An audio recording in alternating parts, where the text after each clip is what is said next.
तो सबसे पहले very good morning all of you. आज बहुत दिन बाद हम लोग फिर से वापस आए। करीब करीब 1 हफ्ते हो गए होंगे ना, ठीक है, क्लास को रीस्टार्ट किए हुए। तो जो भी चीज़ें थी और हम लोग जहाँ तक पढ़े थे उसके बाद से फिर से हम लोग कंटिन्यू करेंगे। अच्छा, कल की क्लास शायद हुई थी, रिकॉर्डेड लेक्चर नहीं थे उसके।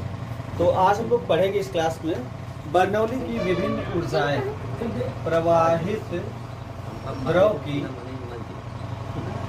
पहला दिन है ना, गड़बड़ हुई करेगा, विभिन्न ऊर्जाएं, पहला दिन नहीं है, एग्जाम के बाद रिगार्डिंग, हाँ वही कह रहे हैं, ठीक है, different energy of, different energy, हाँ रिनॉल्ड वाला भी वैसा है, ऑफ फ्लोइंग वाटर या फ्लोइंग वाटर,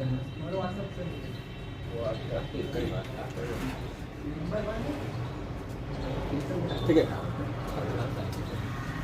दाब ऊर्जा, स्थितिज ऊर्जा और गतिज ऊर्जा।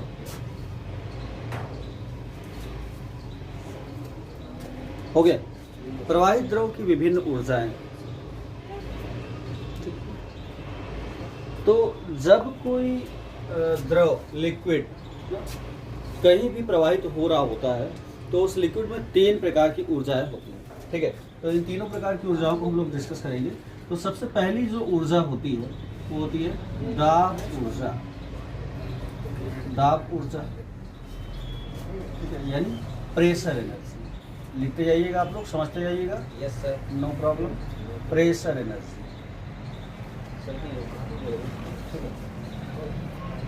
ये क्या होता है? दाब ऊर्जा ना। यदि क्षेत्रफल A पर, A वाटर में लिक्विड है। लिक्विड है तो कहाँ वाटर लिखे हैं? लिक्विड, ठीक है। यदि क्षेत्रफल A पर स्थित किसी द्रव को, द्रव पर दाब P, ठीक है, देखिए यहाँ से दाब P डालने पर द्रव में विस्थापन L होता है, विस्थापन L होता है, तो किया गया कार्य, जो किया गया कार्य होगा यही क्या हो जाएगा? दाब ऊर्जा के बराबर। तो इसको हम लोग कैसे निकालेंगे? तो किया गया कार्य W इज इक्वल टू ना, कार्य W बराबर क्या हो जाएगा? दाब ऊर्जा, दाब ऊर्जा, ठीक है। तो कार्य क्या होता है? कार्य बराबर बल गुणित विस्थापन, ठीक है। तो W इज इक्वल टू बल गुणित विस्थापन, तो क्या हो गया? तो बल गुणित विस्थापन यानी F इंटू विस्थापन कितना है? L। पानी कितना विस्थापित होता है? L डिस्टेंस पर विस्थापित, F इंटू L। अब यह बराबर क्या होता है? ये क्या है आपका? दाब ऊर्जा। तो दाब ऊर्जा यहाँ से आ जाएगी, दाब ऊर्जा, ठीक है। तो F बल बराबर, F बराबर व्हाट? सिंस हमारे पास होता है since P is equal to F upon A, तो दाब बराबर बल बटे क्षेत्रफल। तो बल बराबर दाब इंटू क्षेत्रफल ना, तो बल बराबर क्या हो जाएगा? P into A into L, ठीक है। तो यहाँ पर लिख दीजिए since P is equal to F upon A। तो इस प्रकार से जो दाब ऊर्जा आती है वो कितनी है? PEAL ना। तो यहाँ पर हम लोग क्या करते हैं? तो जो A इंटू L है, क्षेत्रफल इंटू लंबाई, इसको क्या लिखेंगे? क्षेत्रफल गुणित लंबाई, आयतन। क्षेत्रफल में अगर लंबाई का गुणा किया जाए तो वो आयतन मिलता है। तो P इंटू V, ठीक है, ये हो गया आयतन। तो क्यों? Since V is equal to A into L, ठीक है। इस प्रकार से तो दाब ऊर्जा आपके पास आ रही है, दाब ऊर्जा। अब अगर हम लोग प्रति एकांक आयतन के दाब ऊर्जा की बात करें, ठीक है, तो प्रति एकांक आयतन की जो दाब ऊर्जा होती है उसे हम लोग दाब शीर्ष बोलते हैं, ठीक है, ध्यान दीजिएगा, एक नया वर्ड है, सारी बुक्स में यूज़ किया नहीं है और कुछ बुक्स में यूज़ किया हुआ है, ठीक है ना। तो प्रति एकांक आयतन का मतलब कि जब हमारे पास जो भी दाब ऊर्जा है उसे हम क्या करें, आयतन से डिवाइड करें, ठीक है। विकास क्या कर रहे हो, मोबाइल बंद करो। आकाश मोबाइल ले लो, किसकी मोबाइल है, तुम्हारी है, जेब में रख दो, दे दो उसे।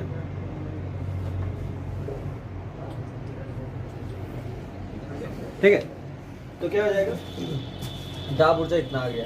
तो प्रति एकांक आयतन की दाब ऊर्जा, प्रति एकांक आयतन, एकांक आयतन की दाब ऊर्जा कितनी आ जाएगी, तो इसी को हम बोलेंगे दाब शीर्ष, दाब शीर्ष, ठीक है। तो ये आपको आ जाएगा कितना, तो पूरा यानी कि पूरी जो दाब ऊर्जा है P into V divided by आयतन V, V से V कैंसिल, ठीक है। तो दाब ऊर्जा कितनी आई, केवल P। तो ये हो गया आपका दाब ऊर्जा, ये दाब शीर्ष, दाब ऊर्जा प्रति एकांक आयतन की, प्रति एकांक आयतन, आयतन P दाब ऊर्जा बराबर P कैपिटल, नोट डाउन।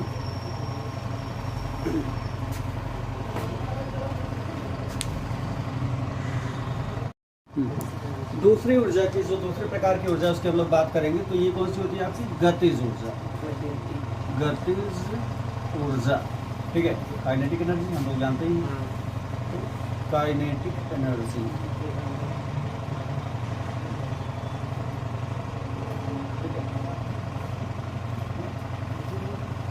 क्या हो जाएगा, यदि प्रवाहित होने वाले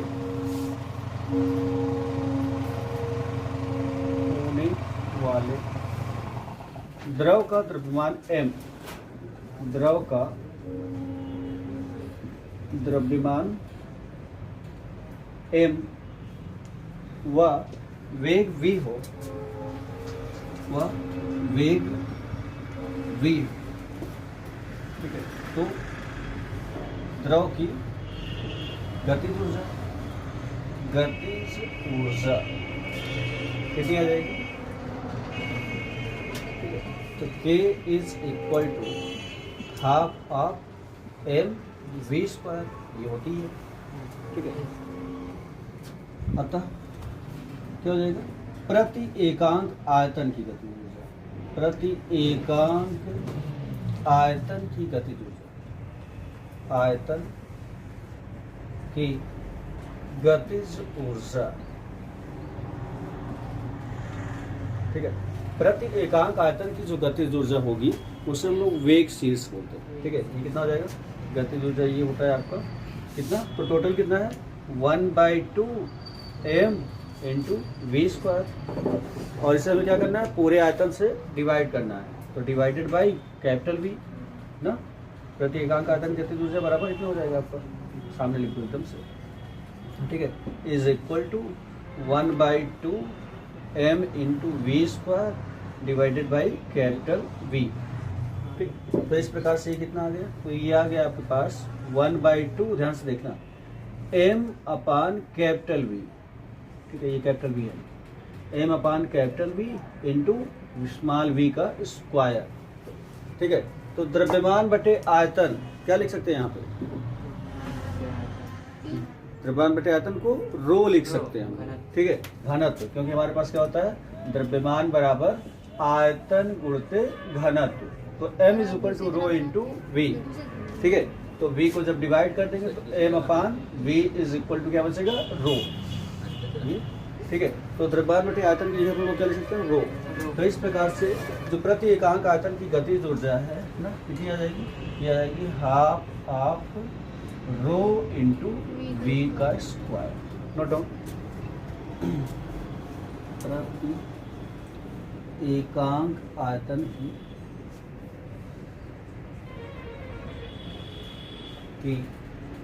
गतिज ऊर्जा, यह वेग से हो जाएगा, नोट डाउन।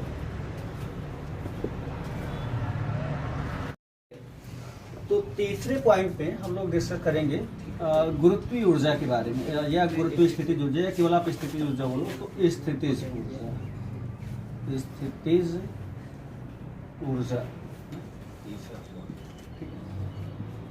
तो स्थितिज ऊर्जा पोटेंशियल एनर्जी की डेफिनेशन क्या होती है? पोटेंशियल एनर्जी,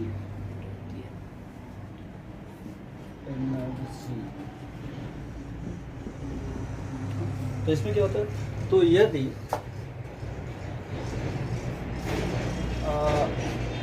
कोई द्रव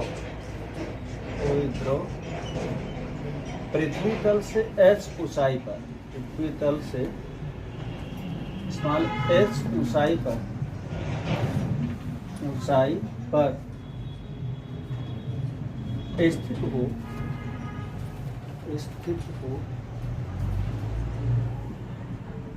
तो द्रव की स्थितिज ऊर्जा कितनी हो जाएगी? स्थितिज ऊर्जा capital U is equal to what? mg into H. ठीक है, जहाँ m द्रव का द्रव्यमान यानी जो भी है, और g ग्रेविटेशनल एक्सेलरेशन गुरुत्वीय त्वरण, और h क्या है? हाइट, पृथ्वी तल से हाइट की कितनी ऊंचाई पर कोई ऑब्जेक्ट या द्रव जो है रखा गया किसी पात्र में। ठीक है, तो स्थिति जो जाएगी इज इक्वल टू mgs।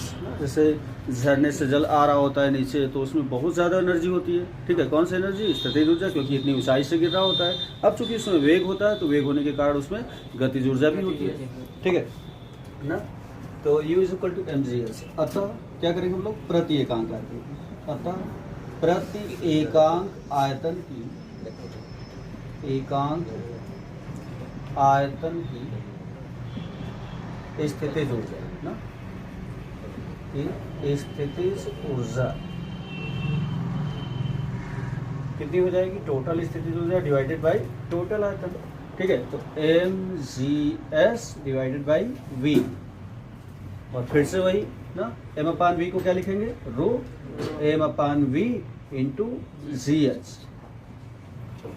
तो प्रति एकांक आयतन की जो स्थितिज ऊर्जा है वो कितनी हो गई आपकी? तो इसकी जगह पे रो, तो रो जी एच। ठीक है, तो इसी रो जी एच को हम लोग क्या बोलते हैं? गुरुत्वीय शीर्ष भी बोला जाता है। हाँ, अच्छा, यहाँ पे रो लिख दिया क्या? M G. ठीक है, तो जी एस, तो ये क्या हो जाएगा आपका? रो जी एस ना, या इसी को हम लोग बोलेंगे क्या? गुरुत्वीय शीर्ष। ठीक, ध्यान दीजिएगा, जो प्रति एकांक आयतन की ऊर्जा रहेगा उसका नाम हम लोग शीर्ष से बताएंगे। अगर प्रति एकांक आयतन की दाब ऊर्जा है तो दाब शीर्ष, प्रति एकांक आयतन की गतिज ऊर्जा है तो वेग शीर्ष, और प्रति एकांक आयतन की स्थितिज ऊर्जा है तो गुरुत्वीय शीर्ष। ठीक है, तो ये हो गया, नोट कर लीजिए। प्रति एकांक आयतन की स्थितिज ऊर्जा, प्रति एकांक आयतन की स्थितिज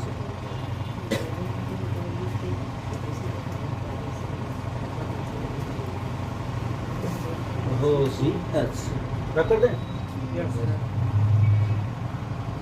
चलिए नेक्स्ट टॉपिक।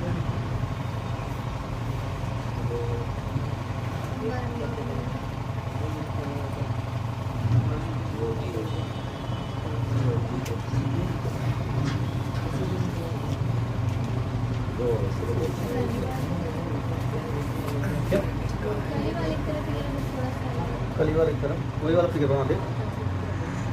ठीक है, इसको थोड़ा आप लोग लिख दीजिए। ठीक है, तो दाब शीर्ष क्या होता है हमारे पास? तो दाब शीर्ष, इसे हम लोग बोलते हैं प्रति एकांक आयतन की दाब ऊर्जा यानी P। वेग शीर्ष क्या होता है? वेग शीर्ष,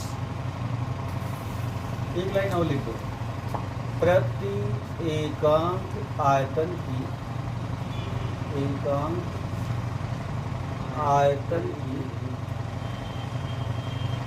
दाब ऊर्जा। ठीक है, यानी कैपिटल P। वेग शीर्ष क्या होता है? प्रति एकांक आयतन की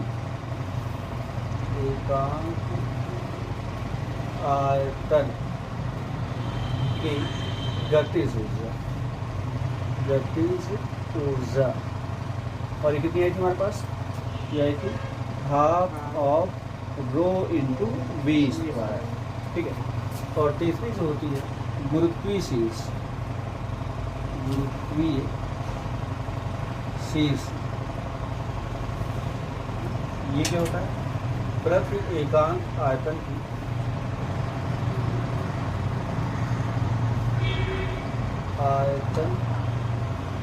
की स्थितिज ऊर्जा, स्थितिज ऊर्जा यानी रो जी एच, ठीक है। नोट कर लीजिए तीनों पॉइंट, क्योंकि बर्नौली की जो प्रमेय है, नेक्स्ट भी कर लीजिएगा। सब एक ही बार देख ले। बर्नौली की प्रमेय, बर्नौली की प्रमेय ना, तो ये डेनियल बर्नौली द्वारा दी गई एक थ्योरम थी, एक गांव का नाम बर्नौली, बर्नौलीज थ्योरम, बर्नौली की प्रमेय, ठीक है। देखिएगा बर्नौली की प्रमेय ध्यान से समझिएगा कि क्या कहती है ये थ्योरम ना इसका।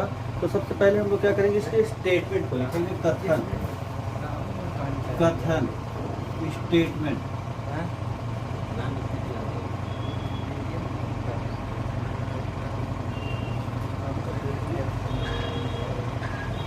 ठीक है।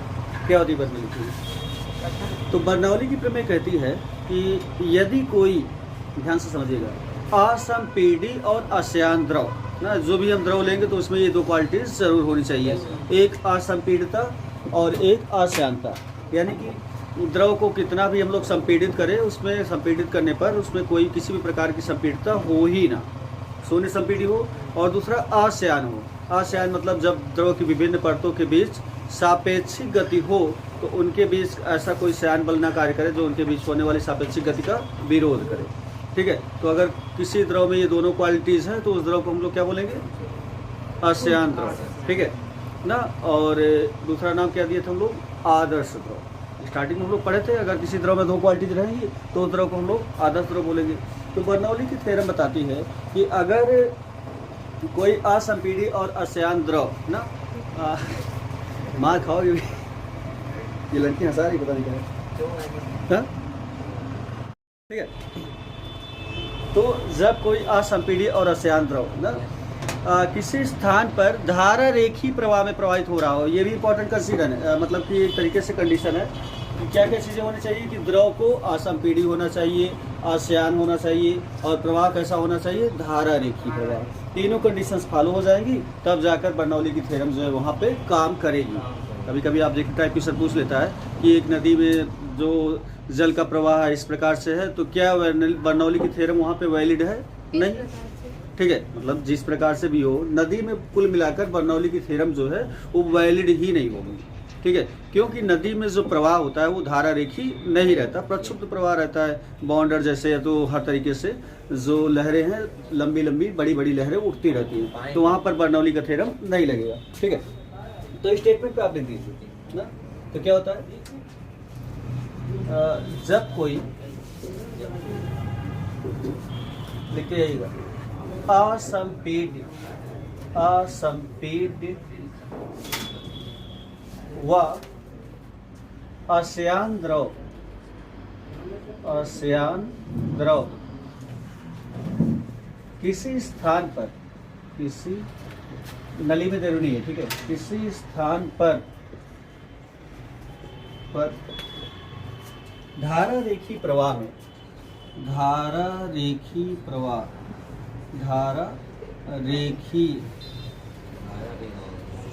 में प्रवाहित हो रहा होता है,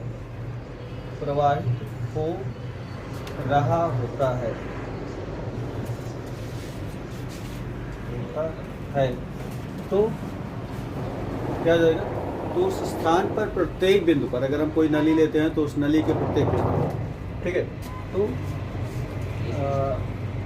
द्रव के प्रत्येक बिंदु पर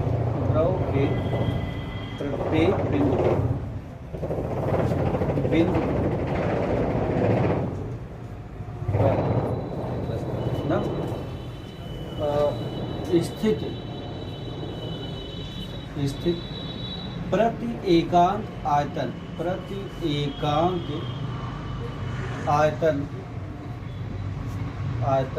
की कुल ऊर्जा प्रति एकांक आयतन की कुल ऊर्जा का मान क्या रहता है? नियत रहता है। ठीक है, ये है बर्नौली की प्रमेय। ठीक है, क्या होता है कि जब कोई असंपीड्य और अश्यान द्रव किसी स्थान पर धारा रेखी प्रवाह में प्रवाहित हो रहा होता है, ठीक है, तो उस स्थिति में जो प्रवाहित द्रव होता है उसके प्रत्येक बिंदु पर, चाहे हम लोग जहाँ बात करें नली अगर लेते हैं तो उसमें किसी भी पॉइंट पर कंसिडर करें, तो जो प्रति एकांक आयतन की कुल ऊर्जा होती है उसका मान नियत रहता है। ठीक है, अर्थात इस प्रकार से बताएंगे हम लोग, तो यहाँ नीचे लिखिएगा। तो अर्थात प्रति एकांक आयतन की कुल ऊर्जा, ठीक है, पहली दाब ऊर्जा, दूसरी गतिज ऊर्जा और तीसरी स्थित ऊर्जा का मान क्या रहेगा? नियत रहेगा। अर्थात P plus half rho V square plus rho G H is equal to constant. तो ये हो गई बर्नौली की थ्योरम, और इस इक्वेशन को बर्नौली का समीकरण कहते हैं। ठीक है, बर्नौली का समीकरण नोट डाउन।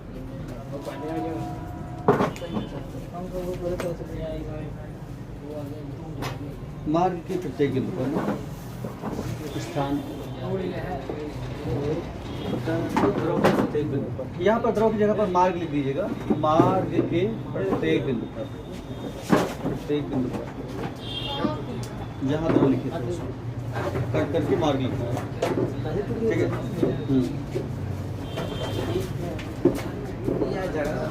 लेट हो गया।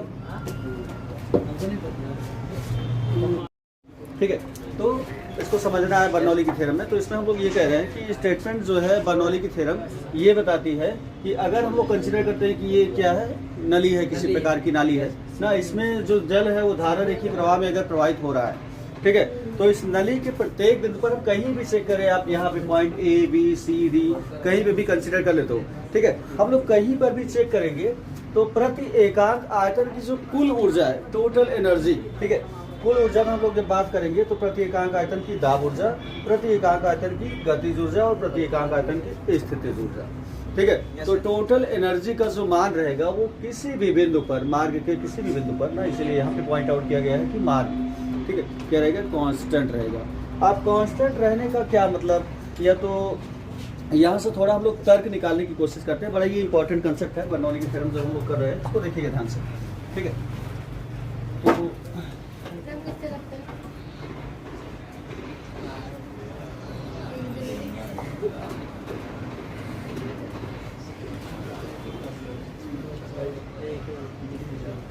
फिर से बनाइए, क्या बनाए ये पूरा? कुछ नहीं, ध्यान आपका है नहीं इधर। देखो, ठीक है, तो अगर हम लोग कंसिडर कर ले कि ये नली जो हॉरिजॉन्टल है, यानी एक है, H इज इक्वल टू 0।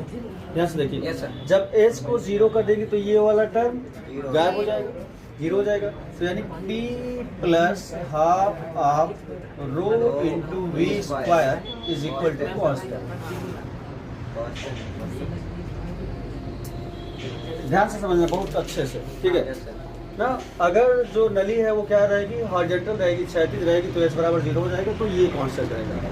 ठीक है, अब ये जो इक्वेशन है ये बहुत ज़्यादा इम्पोर्टेंट है, ठीक है, इसलिए बहुत ज़्यादा इम्पोर्टेंट है कि जब हम किसी भी प्रकार के एप्लीकेशन की बात करते हैं, बर्नौली की थ्योरम के भी हम लोग एप्लीकेशन करेंगे, पढ़ेंगे, ठीक है, तो एप्लीकेशन क्या बताता है कि P plus half rho V square is equal to constant. इसका मतलब क्या? इसका मतलब, ठीक है, कि P और V स्क्वायर, V यहाँ पे वेग है और P क्या है? दाब है, ठीक है, दाब और वेग के स्क्वायर का जो गुणनफल है, ठीक है, अगर यहाँ पे हम लोग द्रव की बात करेंगे तो पानी लेंगे तो पानी के केस में जो रो है उसकी वैल्यू 1 हो जाएगी, 1 × 10⁻³ जो भी है किलोग्राम पर मीटर क्यूब ना।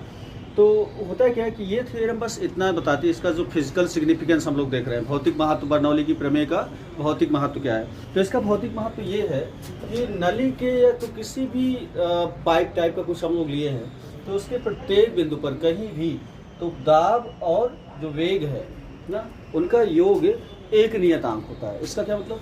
इसका मतलब ये दोनों एक दूसरे पर निर्भर करते हैं। ठीक है, बहुत इंपॉर्टेंट चीज़ है, समझिएगा, ध्यान से समझिएगा कि क्या मैं बताना चाह रहा हूँ। ठीक है, निर्भर इस प्रकार से करते हैं कि अगर आप दाब का मान बढ़ाओगे तो वेग का मान घट जाएगा, वेग का मान बढ़ाओगे तो दाब का मान बढ़ जाएगा। अब यहाँ पे आपको पूछना चाहिए कि कैसे, ऐसा कुछ दिख तो नहीं रहा है हमें। ठीक है, कि इस प्रकार से दिखता कि P is directly proportional to V या P is directly proportional to 1/V, क्या ऐसा कुछ दिख रहा है क्या? यहाँ से तो नहीं दिख रहा है ना। ठीक है, या तो फिर आप इस तरीके से इसको P is equal to minus half rho into V square करने वाले हो, ऐसा भी कुछ नहीं करना है, क्योंकि बर्नौली की प्रमेय का स्टेटमेंट ही नहीं रह जाएगा। स्टेटमेंट तो ये बताता है ना कि कुल ऊर्जाओं का योग नियत रहता है। ठीक है, तो S के 0 होने पर दो ही प्रकार की ऊर्जा है, फिर उसका योग कैसे नियत रहेगा ना। कैसे हम लोग देखेंगे कि दाब के बढ़ जाने पर वेग का मान कम हो जा रहा है या वेग के बढ़ जाने पर दाब का मान कम हो जा रहा है, इसको हम लोग कैसे नोटिस करेंगे। ठीक है, तो इस प्रकार से ये डिपेंड करेगा। जैसे आप इस तरीके से सोचो कि ये हो गया दाब P प्लस वेग का स्क्वायर, ध्यान दो, तो दाब और वेग का स्क्वायर ना कंसिडर करते, वेग ये और इसको हम लोग क्या किए, कांस्टेंट कंसिडर करिए, कांस्टेंट। बहुत अच्छे से समझना, ये चीज़ मुझे इंटरमीडिएट में नहीं क्लियर हुई थी। बीएससी में गए तो बीएससी में तो हाइड्रोस्टैटिक्स जैसी कोई चीज़ है नहीं, और इसलिए बीएससी में भी नहीं क्लियर हुई। ठीक है, एमएससी में जाकर मैंने जब अपने टीचर से पूछा तब जाकर ये चीज़ मुझे क्लियर हुई, जो मैं आपको इंटरमीडिएट में ही क्लियर कर देना चाहता हूँ। यानी आप मुझसे 11th में हैं, ठीक है, कम से कम 5-6 साल आगे रहो ना। आने वाले समय की डिमांड भी यही है कि इतना हम लोग अभी नॉलेज है वैसे हो नहीं पाएगा। ठीक है, तो क्या बताता है कि P plus rho is equal to constant, जो दाब है और वेग है वो क्या होना चाहिए, कांस्टेंट होना चाहिए। इसको इस तरीके से समझो, जैसे आपने P का मान ले लिया कितना, 50, वेग का मान कितना ले लिया, 50, तो कांस्टेंट आपको कितना मिल गया, 100। ठीक है, 100 मिल गया। अब ये जो है कांस्टेंट है, इसका मतलब ये किसी भी हालत में नहीं बढ़ेगा और नहीं घटेगा। ये कांस्टेंट है तो कांस्टेंट ही रहेगा, फिर घटने बढ़ने का काम कौन करेगा, ये दोनों। ठीक है, तो अगर हम P का मान 50 की जगह पे 40 ले लेते हैं तो V का मान कितना हो जाएगा, 60 हो जाएगा, क्योंकि कुल मिलाकर कितना लेना है हमें, 100 ही लेना है। तो दाब को जब कम कर दिए तो वेग ऑलरेडी बढ़ गया, ऑटोमेटिक बढ़ गया, हमें बढ़ाने की जरूरत नहीं पड़ेगी। ठीक है, तो बर्नौली की प्रमेय भी यही बताती है कि अगर आप कहीं पर दाब का मान बढ़ा देते हो तो वेग का मान घट जाएगा, वेग का मान बढ़ाओगे तो जो भी है जिसको हम लोग देख रहे हैं, अगर आप दाब का मान एकदम से कम करके 10 कर दिए तो वेग का मान बहुत ज़्यादा हो जाएगा, क्योंकि टोटल हमें कितना मिलना चाहिए, 100 मिलना चाहिए। ठीक है ना, इस प्रकार से। और फिर हो गया कुछ कंडीशंस आई, आपने क्या किया, वेग का मान आपको कम करना है तो दाब के मान को बढ़ा दो, इसको 80 कर दिए तो वेग कितना हो जाएगा, केवल 20। तो इस प्रकार की जो डिपेंडेंसी है, निर्भरता है, ये बताती है बर्नौली की प्रमेय, क्योंकि ये डायरेक्टली प्रोपोर्शनल वाला रिलेशन नहीं है। ठीक है, कि एक को किस अनुपात में बढ़ा रहे हो कि दूसरा किस अनुपात में घट रहा है, व्युत्क्रमानुपाती वाला रिलेशन भी नहीं है। ठीक है, ये इस प्रकार का एक रिलेशन है जिसमें दोनों का जो योग है वो कांस्टेंट मिलता है। ठीक है, ध्यान से समझना ना। तो अब इसके जो एप्लीकेशंस हैं हम लोग, तो बहुत सिंपल सा एप्लीकेशन होता है कि हम हर जगह बर्नौली की थ्योरम लगाते हैं ना। अगर आप बात करो कि जो बोरिंग सिस्टम होता है, ज़मीन से पानी निकालने वाला ना, एकदम सिंपल सा कंसेप्ट होता है, जैसे कि मैं आपको बता दे रहा हूँ ना, तो उसको आप भी डिज़ाइन कर सकते हो। और जो सबमर्सिबल या पंखा का जो भी सिस्टम होता है, तो सब में बर्नौली का थ्योरम काम करता है, इसीलिए ये और इम्पॉर्टेंट हो जाती है। ठीक है, जैसे कि आप सपोज करो कि ये आपका क्या है, ग्राउंड है, ज़मीन है। ठीक है, और ज़मीन में नीचे क्या है, पानी है। पानी किस प्रकार से है आप लोग जानते हो, अगर नहीं जानते हो तो कंसिडर करो कि यहाँ पे कहीं पानी स्टोर है। ठीक है, इस पानी को हमें क्या करना है, बाहर ले आना। ठीक है, बाहर निकालना है। तो बाहर निकालने के लिए हम लोग क्या करते हैं, सक्शनिंग। ठीक है, सक्शनिंग यानी ज़मीन की खुदाई करेंगे बोरिंग सिस्टम के द्वारा, एक पाइप के द्वारा, और इस पाइप को क्या करेंगे, तो खुदाई करेंगे। बोर करने का कंसेप्ट, तो ये खुदाई हुआ और पाइप को यहाँ तक ले आया गया।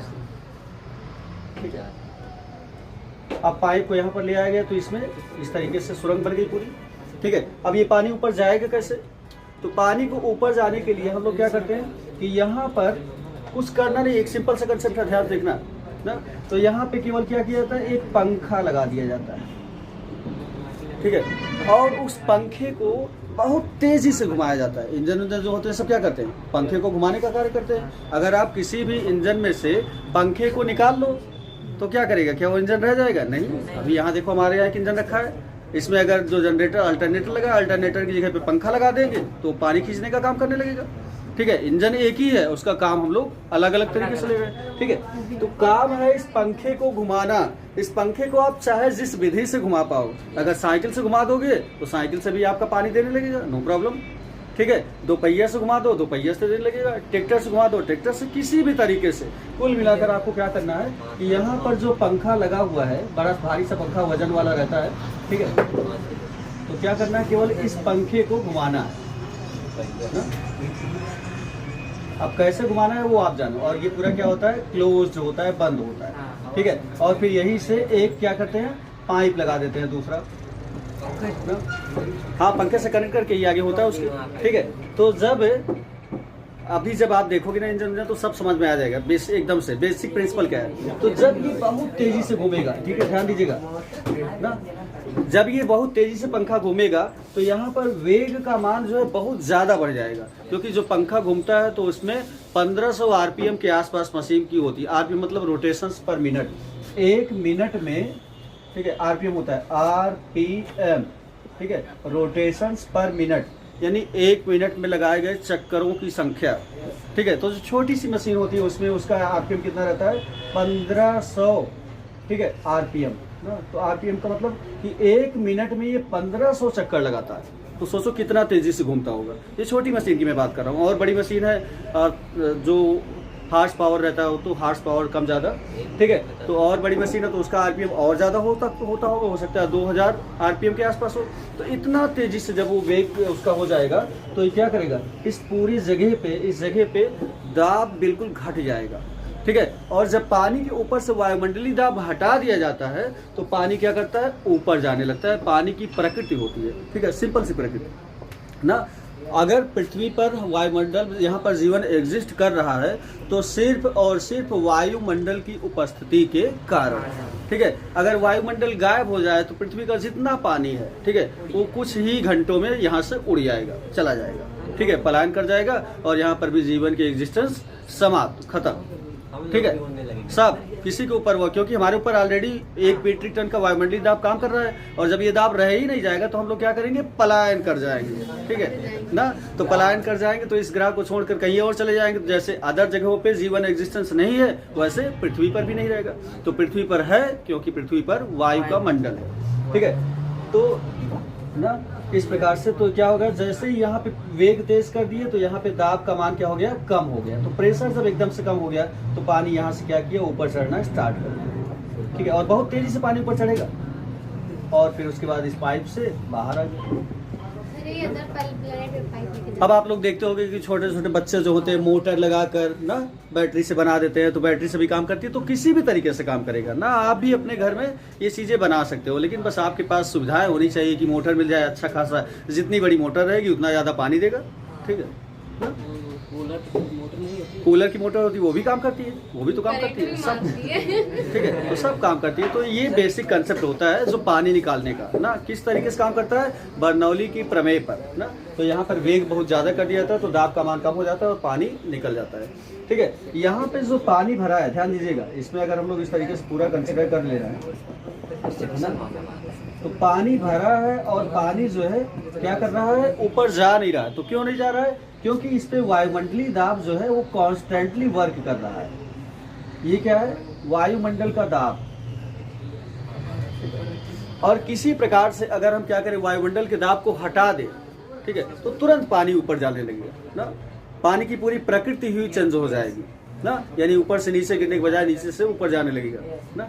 जैसे कि सिरिंज से हम लोग क्या करते हैं ना, सिरिंज से जब हमारे ब्लड से इंजेक्शन या तो शरीर से ब्लड भी निकालना हुआ तो यही कंसेप्ट यूज करते हैं ना। जैसे सपोज करो कि सिरिंज जब इंसर्ट की जाती है, या तो आप क्या करना है, आप अपने से भी एक्सपेरिमेंट कर सकते हो कि एक पाइप लेना, पाइप, या तो फिर अभी आप लैब में जाओगे तो लैब में आपको ये सारी चीज़ें मिल जाएंगी। शीशे की एक पाइप लेना, ठीक है, पाइप लेना, और कहीं भी जल होगा, पानी होगा, जैसे कटोरी वटोरी लिए हो तो उस पाइप से लगाकर मुंह से खींच लेना, तो उस पाइप में क्या करेगा, पानी भर जाएगा। उसके बाद पानी का जो पाइप का ऊपरी वाली सिरा है उसे हाथ से बंद कर लेना, और उसके बाद देखना तो पानी जो है नीचे नहीं गिरेगा, उसी पर टिका रहेगा, ठीक है। क्यों? क्योंकि वहाँ पर आपने दाब कम किया और उसके बाद पानी जब ऊपर चढ़ गया तो फिर उसके बाद उसे क्लोज कर दिया। अब नीचे से हवा उसको ऊपर प्रेस कर रही है, ठीक है, ध्यान से देखना। जब इसमें पानी ऊपर चढ़ जाएगा इस तरीके से, पहले आप इसमें मुंह से लगाकर खींचे तो इसमें क्या हुआ, पानी चढ़ गया ना, इस तरीके से कहाँ तक पहुँच गया, यहाँ तक पहुँच गया सपोज करो। और जैसे ही पानी यहाँ तक पहुँचा तो आपने इसको क्या किया, क्लोज कर दिया, ठीक है। तो इसको क्लोज कर दिया तो इसमें पानी अभी भरा रहेगा, लेकिन वो नीचे नहीं गिरेगा। क्यों नहीं गिरेगा? क्योंकि हवा नीचे से कॉन्स्टेंटली क्या कर रही है, इसको प्रेशर दे रही है। अब हवा नीचे से इसको प्रेस कर रही है, पानी को वहाँ पे रोके रखी है।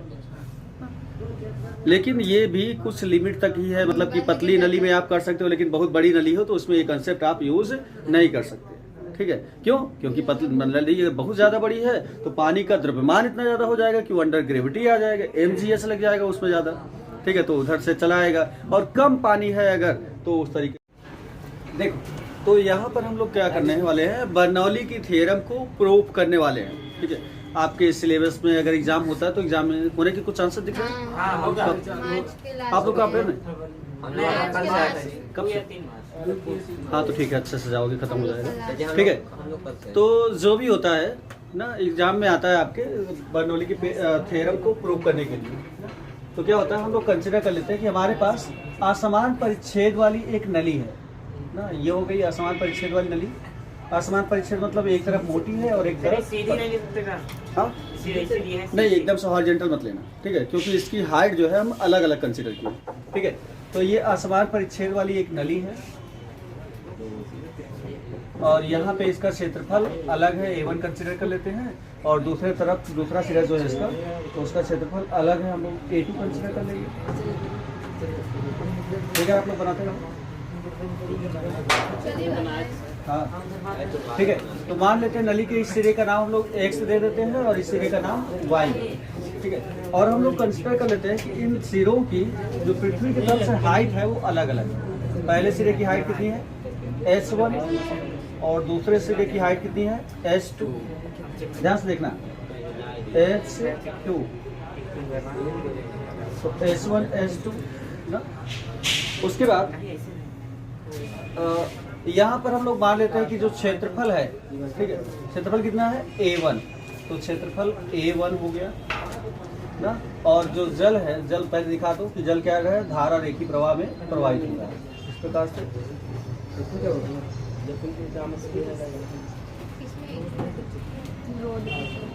हाँ वो दिखाने के लिए होगा ना, ठीक है। तो जल यहाँ पर धारा रेखी प्रवाह में प्रवाहित हो रहा है।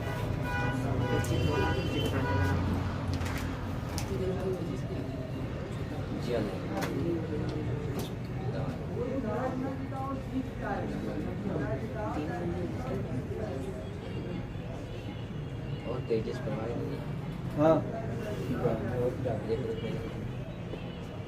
बन गया फिगर। Yes sir.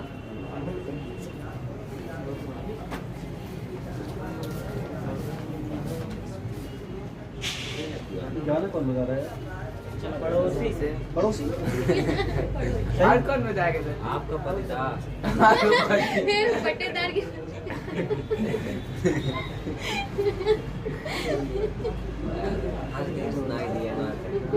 पूरा वीडियो मोबाइल रिकॉर्ड कराने फोन लगाते हैं, चलो जाने दो, कोई बात नहीं, बजाने दो, उसका अलग अपना वो है, ठीक है। तो यहाँ पर हम लोग कंसीडर कर ले रहे हैं कि जो द्रव का वेग है वो यहाँ पे क्या है, V1, और V1 दिख रहा है ना, इतना छोटा मत लिख देखे बिना, तो V1, और यहाँ पे यानी सिरे Y पे जो द्रव निकल रहा है इसका वेग कितना है, V2 है।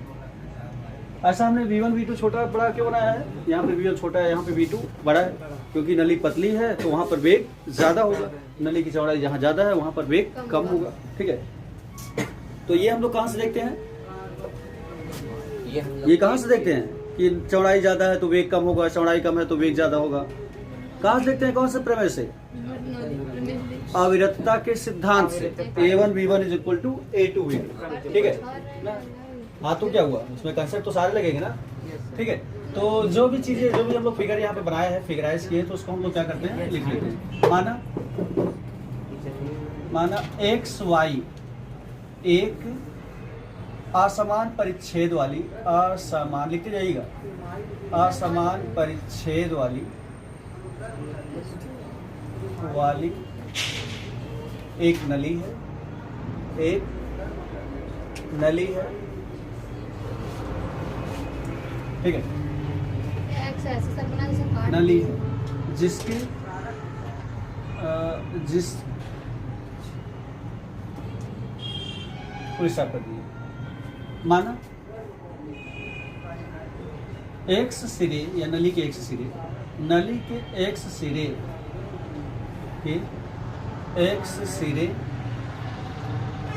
का क्षेत्रफल A1 व पृथ्वी तल से ऊंचाई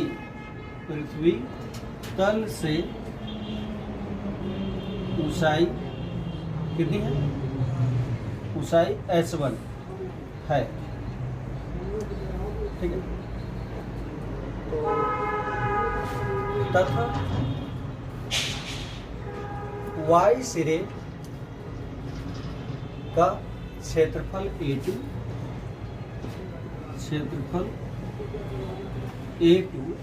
व पृथ्वी तल से ऊंचाई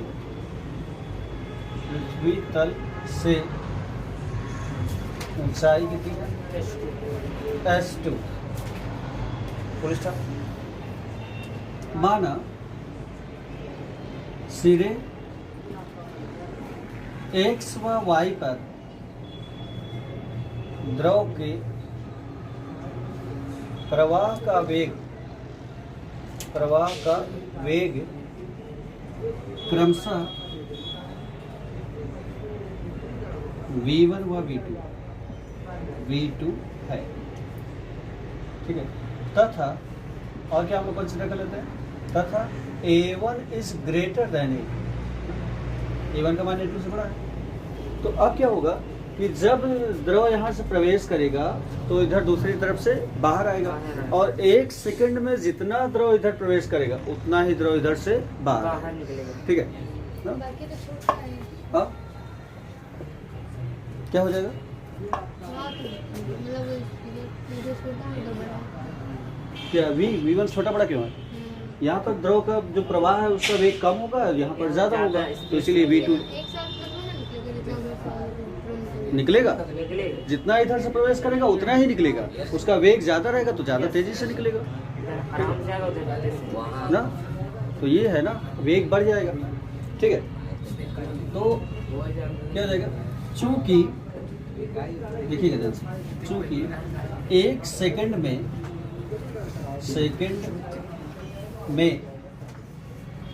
ध्यान से देखिए, 1 सेकंड में एक्स सिरे से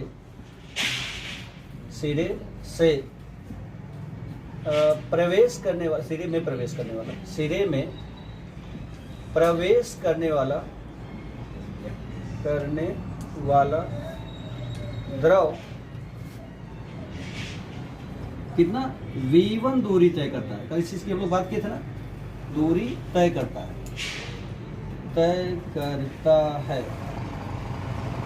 ठीक है। तो जितना वेग होगा और 1 सेकंड की बात करेंगे तो वही वेग जो है वो दूरी के बराबर हो जाएगा, लंबाई के बराबर हो जाएगा। तो यहाँ से जब द्रव गया तो 1 सेकंड में क्या करेगा, V1 दूरी तय करेगा, ठीक है। अतः ना सिरे क्या दिया था नाम, x पर द्रव द्वारा किया गया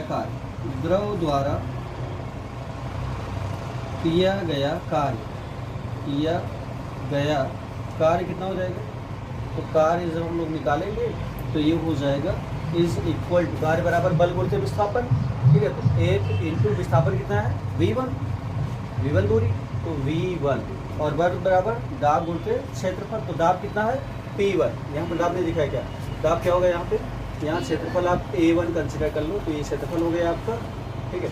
और दाब कितना होगा, तो यहाँ पे दाब कितना होगा P1, इस वाले सिरे पर। यहाँ पर क्षेत्रफल दिखा देना, क्षेत्रफल कितना है A2 और दाब इसमें कितना ऐड करेगा, ठीक है। यहाँ पर बाहर की ओर P2। तो सिरे ए पर जो द्रव है, द्रव द्वारा किया गया कार्य कितना होगा F इंटू V1, बल गुणते दूरी, तो बल F है, दूरी कितनी है V1, तो बल जो है F बल बराबर दाब गुणते क्षेत्रफल, तो यह बराबर P1 into A1 into V1। इस प्रकार से तो द्रव द्वारा x सिरे पर किया गया कार्य कितना हो गया, इतना, ठीक है।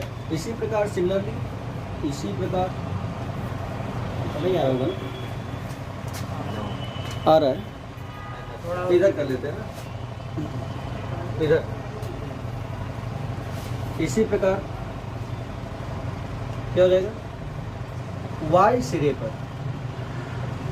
सिरे पर किया गया कार्य, निकलने वाले द्रव द्वारा ना किया गया कार्य कितना हो जाएगा, तो ये जब हम लोग निकालेंगे कितना आएगा, P2 बराबर कर लीजिएगा, बराबर P2 A2 इंटू V2, क्योंकि y सिरे का दाब कितना है P2, क्षेत्रफल कितना है A2, वे कितना है V2, तो ये हो जाएगा। तो परिणामी कार्य कितना हुआ, और परिणामी निकालने के लिए net work done, net means परिणामी, ठीक है। तो नेट वर्क डन जो है परिणामी कार्य या टोटल कार्य कह सकते हो कि कितना हो रहा है, तो कितना हो रहा है ना। अब हम लोग क्या करेंगे, ज़्यादा वाले में से कम वाले को घटा देंगे, तो अतः नेट वर्क डन ना, नेट कार्य, तो नेट कार्य जब करेंगे तो ज़्यादा वाले में से हम लोग कम वाले को घटाएंगे। अब ये कैसे पता चलेगा कि ज़्यादा कौन सा है, क्यों, ये आप लोग कैसे बताओगे, देखो ये सारी चीज़ें समझने वाली है। तो आप कैसे बताओगे कौन ज़्यादा है कौन कम, P1 A1 V1 का मान ज़्यादा है या P2 A2 V2 का मान ज़्यादा है, ठीक है। यानी कि जो x सिरा है यहाँ पर वर्क डन ज़्यादा होगा कि y सिरे पर वर्क डन ज़्यादा होगा, x वाले पर, क्यों, हाँ ऐसा कुछ नहीं है, जितना द्रव इधर से प्रवाहित होगा उतना ही उधर से भी निकलेगा, हाँ नहीं बराबर तो नहीं होगा, ठीक है। x पर ज़्यादा होगा, क्यों ज़्यादा होगा, अब देखो इसको ध्यान से समझो कि जब आप बात कर रहे हो P1 A1 और V1 और दूसरा P2 A2 और V2 की, तो हम लोग जानते हैं कि जो अविरतता का सिद्धांत है, ध्यान समझिएगा कि बर्नौली के थ्योरम में अविरतता के सिद्धांत को कुछ तरीके से मिक्स कर रहे हैं या किया जा रहा है, ठीक है। अविरतता का सिद्धांत ये बताता है कि नली के या मार्ग के प्रत्येक बिंदु पर वेग और क्षेत्रफल का गुणनफल क्या रहता है, नियत रहता है, ठीक है। यानी कि A1 V1 तो A2 V2 के बराबर होगा, यानी इनसे कोई फर्क पड़ने वाला है नहीं। तो फर्क किससे पड़ेगा, दाब से पड़ेगा कि दाब कहाँ पर ज़्यादा है, जहाँ पर दाब ज़्यादा होगा वहाँ पर टोटल वर्क डन जो है वो ज़्यादा होगा, जहाँ पर दाब कम होगा वहाँ पे। अब बर्नौली की थ्योरम लगाओ, क्यों, बर्नौली की थ्योरम क्या बताती है, जहाँ पे वेग ज़्यादा रहेगा वहाँ पे दाब कम रहेगा। तो इस वाले सिरे y पर वेग क्या है, ज़्यादा है, तो यहाँ पे दाब क्या हो जाएगा, कम हो जाएगा। जब दाब कम हो गई तो वर्क डन भी कम हो जाएगा। इसका मतलब दाब कहाँ ज़्यादा है, पहले सिरे x पर, x पर दाब ज़्यादा है, क्यों ज़्यादा है, क्योंकि यहाँ पर वेग कम है, ठीक है। तो दाब ज़्यादा है, इसीलिए x पर जो किया गया कार्य है वो भी ज़्यादा होगा, ठीक है। तो इसीलिए नेट कार्य निकालने के लिए हम लोग क्या करेंगे, तो x पर कार्य, x पर किया गया कार्य माइनस y पर ना किया गया, ये वर्क डन एक्स इंग्लिश में इसलिए आसान होता है, ठीक है। तो P1 V1 और क्या क्या था, तो P1 A1 into V1 minus P2 A2 into V2। तो ध्यान से देखना कि मैंने क्यों P1 वाले से P2 वाले को घटाया, समझा कर बताया ना किस तरीके से। तो ये हो गया आपका, इसको आप लोग कंसिडर कर लोगे equation number first, P1 V1 A1 minus P2 A2 V2, note कर लिए पूरा सब, वेरी गुड, फिगर बन गया ना। इरेज करें, इरेज करें, चलो फिर इरेज भी नहीं करेंगे। आप लोग इधर उधर मत बोलना, कुछ हो गया। ऑन है मोबाइल, ध्यान देना, कुछ पूछना हो तो पूछ सकते हो। हाँ विकास, क्या हुआ, अभी विकास कहेगा सर जी हम बोले भी नहीं।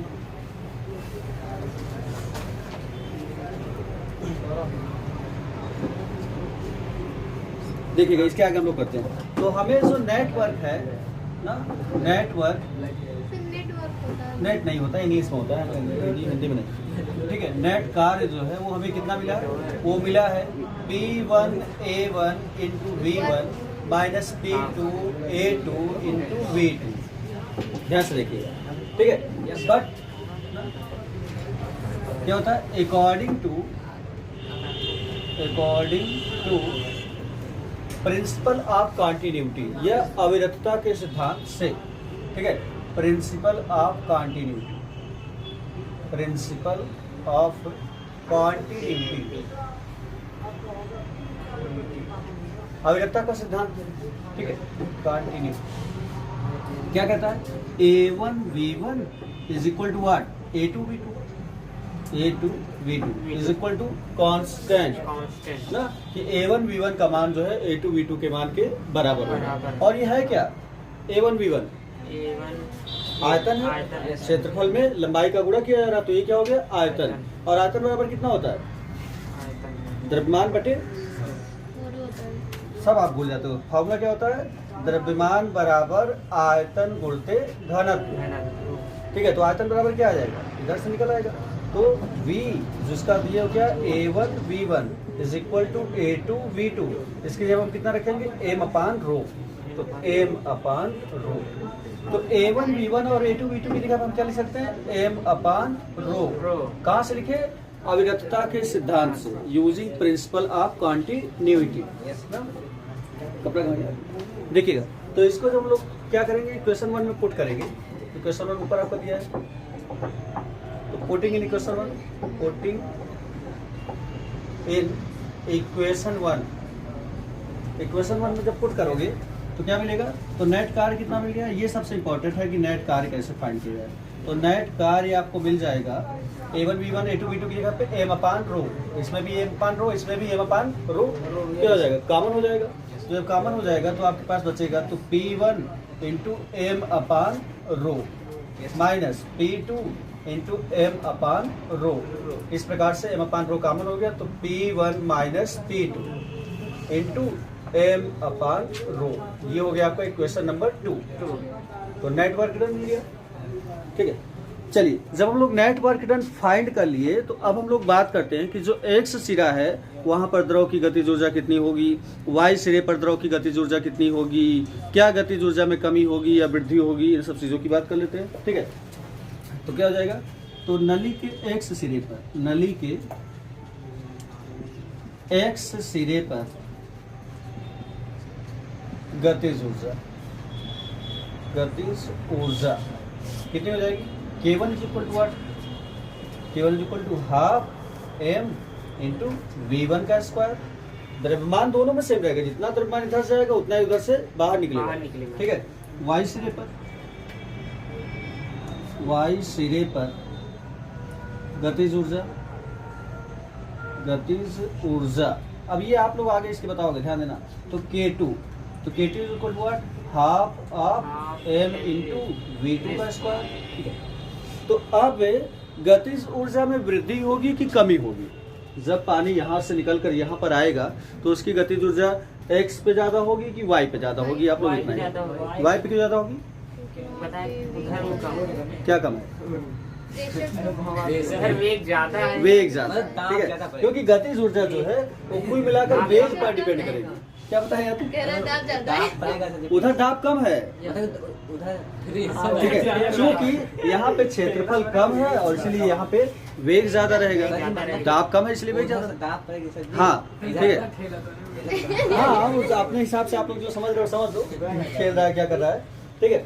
तो कुल मिलाकर इतना है कि जो Y2 है, Y सिरा है, तो Y सिरे पर वेग ज्यादा है, और वेग ज्यादा होने की वजह से, क्योंकि काइनेटिक एनर्जी जो है केवल M पर तो डिपेंड नहीं करेगी, हम तो दोनों में समान है, तो फर्क किस पे पड़ेगा? वेग पर पड़ेगा। तो वेग जिसका ज्यादा उसकी गतिज ऊर्जा ज्यादा। तो इसका मतलब कि जब हम X से Y पर आ रहे हैं तो गतिज ऊर्जा में वृद्धि हो रही है, ठीक है।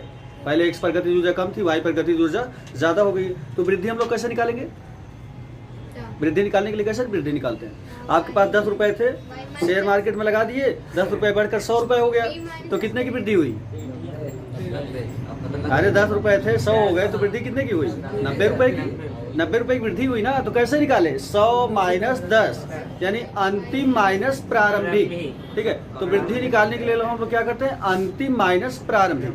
तो वृद्धि निकालेंगे तो अंतिम क्या है? K2, प्रारंभिक क्या है? K1। ठीक है, तो क्या हो जाएगा? अतः y माइनस x।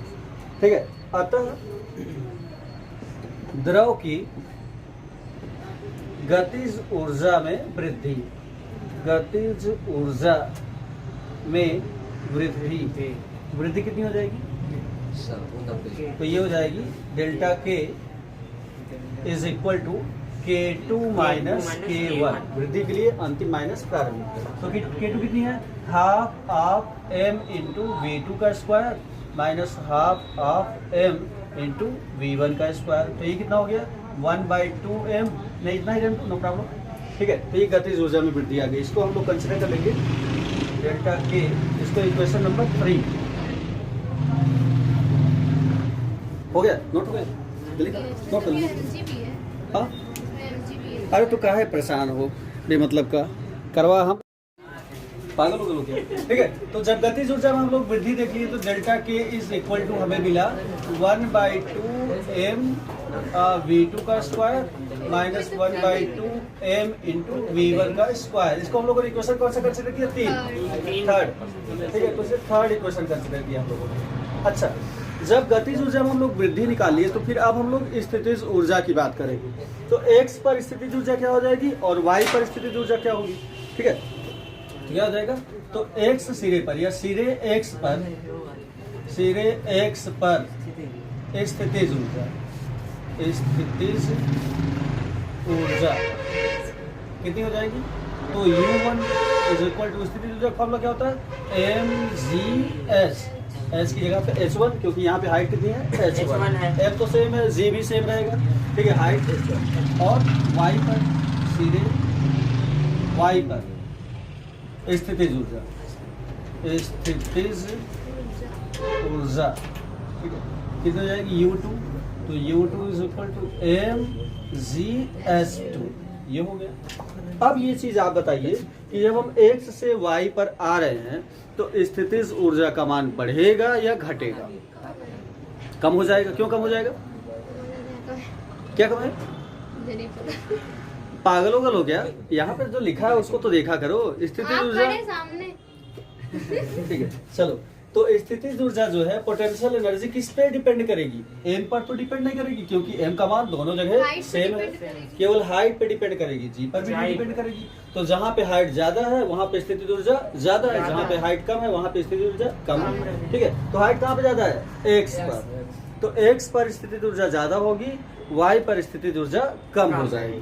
ठीक है, तो x से y पर जाने पर क्या हो जाएगा? स्थितिज ऊर्जा में कमी आएगी। तो कमी को कैसे निकालेंगे? आपके पास 80 रुपए थे, शेयर मार्केट में लगा 20 रुपए डूब गए, तो बचे कितने? बचे कितने? 60 रुपए। तो कहाँ से निकाला? 80 माइनस 20, 60, यानी प्रारंभिक माइनस अंतिम। ठीक है, तो कमी निकालने के लिए प्रारंभिक से अंतिम को घटाओ। ठीक है, और वृद्धि निकालने के लिए शेयर मार्केट के बारे में अभी हमने ज्यादा इन्वेस्ट नहीं किया, शेयर मार्केट से करना पड़ेगा आप लोग। एक करोड़ लगा दिए। नहीं 1 करोड़ मत लगाओ, रहोगे नहीं, बाईपास कराना पड़ेगा। तो यूट्यूब तो कमी निकालेंगे ना। अतः क्या हो जाएगा? स्थितिज ऊर्जा में कमी, स्थितिज ऊर्जा में कमी, ऊर्जा में कमी। अब कमी हम लोग क्यों देख रहे हैं? तो ब्रैकेट में लिख देना थोड़ा सा ना, क्या लिखना है? सेंस क्या है हमारे पास? H1 is greater than H2, क्योंकि H1 का मान H2 से ज्यादा है, इसलिए क्या हो जाएगा? इसमें कमी आएगा। तो कमी क्या? Delta U is equal to कितना? mgh1 या केवल U1 माइनस U2 कर दीजिए, तो U1 माइनस U2 कितना हो जाएगा? तो mgh1 माइनस mgh2। तो कुछ कॉमन है? सब कॉमन है, तो mg आपका कॉमन है, बचेगा क्या? H1 minus H2। तो कुल मिलाकर हम लोगों ने क्या देखा कि गतिज ऊर्जा में वृद्धि हुई लेकिन स्थितिज ऊर्जा में कमी हो गई। तो ऊर्जा में नेट वृद्धि कितनी हुई? नेट वृद्धि के लिए गतिज ऊर्जा माइनस स्थितिज ऊर्जा, ठीक है, या गतिज ऊर्जा में वृद्धि माइनस स्थितिज ऊर्जा में कमी, ठीक है। अतः हम लोग आगे करते हैं ना? अब क्या करेंगे? अतः नली में स्थित द्रव की ऊर्जा में नेट वृद्धि देखेंगे हम लोग, नेट वृद्धि, ठीक है। तो नेट वृद्धि क्या आ जाएगी? तो नेट वृद्धि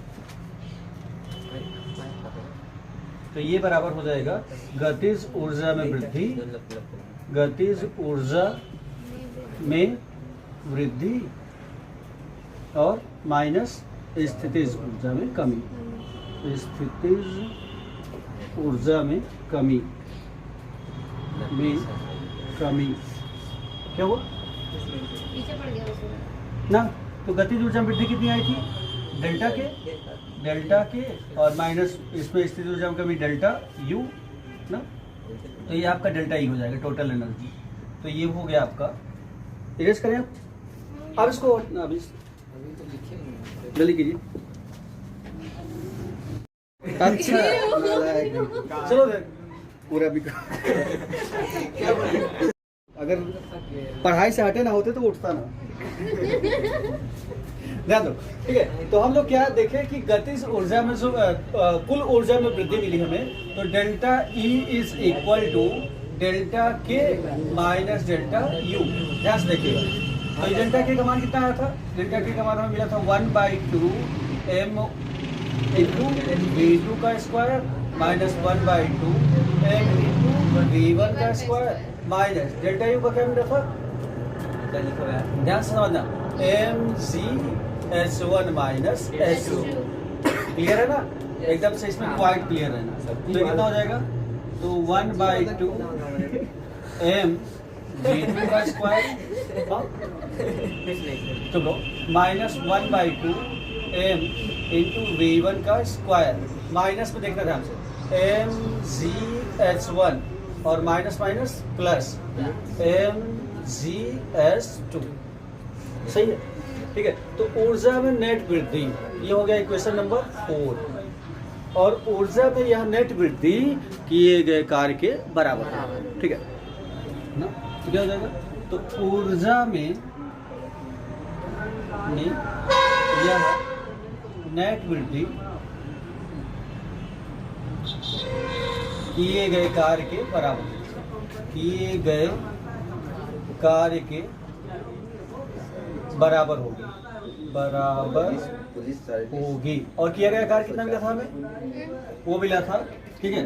अर्थात ये अतः किया गया कार्य कितना था? P1 minus P2 into GH MGH m by rho, P1 minus P2 into m by rho is equal to, ये पूरा बराबर हो जाएगा कितना? 1/2, ध्यान से देखिएगा, 1/2 m इंटू V2 का square minus 1/2 m into V1 का स्क्वायर माइनस mgh1 ना, और प्लस mgh2। अब ध्यान से देखिए, बहुत ध्यान से, इधर हम लोग क्या करते हैं, इसमें m पूरे में कॉमन है, m सब में कॉमन है, ठीक है। m को कॉमन ले लेंगे और रो को मल्टीप्लाई कर देंगे, यहाँ डिवाइड में है रो, उधर जाएगा सब में मल्टीप्लाई हो जाएगा, कितना बचेगा इधर? तो इधर बचेगा P1 माइनस P2। अच्छा, P और रो में आप लोग कंफ्यूज मत होइएगा, इसीलिए और अच्छे से क्लियर रहेगा।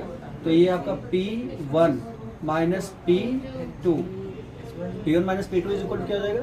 तो m कॉमन होकर कट जाएगा और रो का मल्टीप्लाई हो जाएगा, क्या हो जाएगा? 1/2 रो इंटू V2 का स्क्वायर माइनस 1/2, ठीक है, और रो इंटू V1 का स्क्वायर। तो हाफ केवल इसी में है, इसमें भी है क्या? जब समय होता है तब तो कॉमन लेते हैं, ठीक है। तो माइनस नहीं ऐसा नहीं है, ठीक है। रो का इसमें मल्टीप्लाई करोगे तो क्या हो जाएगा? रो जी, सॉरी रो लिखे ही नहीं, जी लिखे, ठीक है। तो रो इंटू GH1 और इसमें प्लस है तो प्लस रो इंटू GH2, एक स्टेप शॉर्ट किए, डायरेक्ट मल्टीप्लाई कर दिए। तो जो माइनस है, जो प्लस है, सब एक तरफ एडजस्ट कर लो। जैसे इधर क्या है? P1, तो P1 और उसके बाद हाफ रो वी स्क्वायर, जो माइनस में इसको ले आओ इधर, तो plus half rho into V1 का स्क्वायर प्लस जो माइनस में रो जी एस वन, तो इधर आएगा रो जी एस वन बराबर उधर क्या बचा P2 इधर माइनस में, उधर जाएगा प्लस में P2 प्लस ये प्लस में half half rho into V2 का square plus rho G S two, क्या मिला बराबर मिल गया। यही तो प्रूफ करना था, ठीक है, कि प्रत्येक बिंदु पर हम x पर भी देखें y पर भी देखें, कुल ऊर्जा का जो मान है वो कितना है, नियत है, मतलब कांस्टेंट, ठीक है, इक्वल है।